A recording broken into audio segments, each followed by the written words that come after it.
So a lot of realtors, a lot of consumers are asking questions, Paul, about this 5% down conventional financing option that will be in effect in November for multifamily homes. And, it's great to have you on. It's good to talk about this. Appreciate you coming on to share that. Yeah, thank you again. Be happy to discuss. I mean, obviously, this is something in the forefront right now. We're hearing this last week in particular.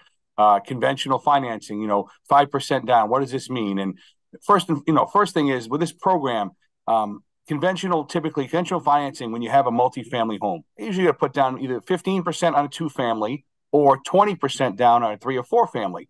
And, most people, first-time home buyers in particular, that's not an easy thing to do. Why it's important. Okay, well, 5% down conventional. People say, well, FHA is 3.5%. So why would I still consider conventional, beyond maybe making my offer a little stronger? Okay, well, beyond that, with the 5% down conventional, the most important part, I think, is when you have a 3 or 4 unit property, FHA, right now in this market with prices so high, interest rates so high, there's something called the self-sufficiency test. So that's the first thing here. 5% down with conventional, they don't have that rule. So you can do, your 5% down. If rent's coming low, God forbid, I mean, obviously you don't want them to, but if they did, the number's still, as long as they work on paper from a DTI standpoint, you're still okay. There's no test that has to pass. So that's the most important thing first. So I think that's huge in this market. Number 2, with conventional financing, let's be honest.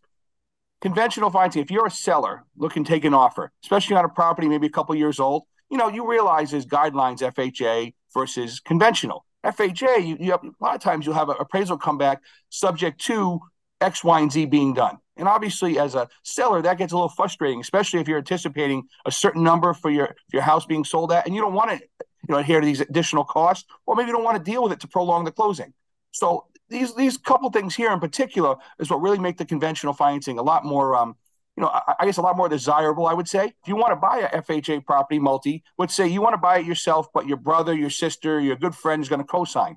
Okay, if they're not living in the property, FHA will let them co-sign, but instead of putting down 3.5%, it requires 25% down. So if you think about that, 3.5% versus 25, if you can do 5% down and get a co-signer who doesn't live there, that's going to be a game changer as well in this market.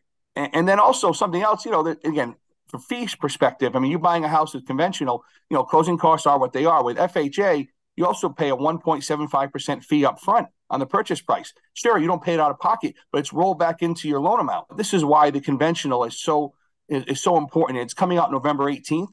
And this is kind of out of left field because we didn't really anticipate this. This all kind of happened last week or two. I mean, it wasn't something that was being talked about heavily, and then all of a sudden it came together. The only downside to conventional, well, not only, but one of the downsides is the rate is a lot more based upon your credit score. With FHA, if you're over 640 credit score, typically your rate is going to be the same if you're 640 or 800, which doesn't really seem fair, but that's how FHA treats things. With conventional, typically every 20 points, credit score-wise, can affect your interest rate, anywhere from an 8 to a 0.25%, depending on the market.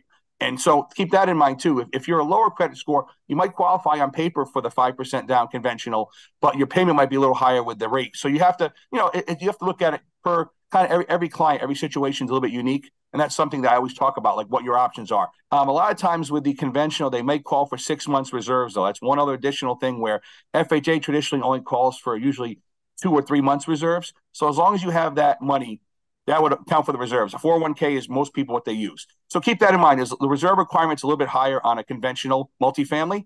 But again, most people, if they have a retirement account, that's fine.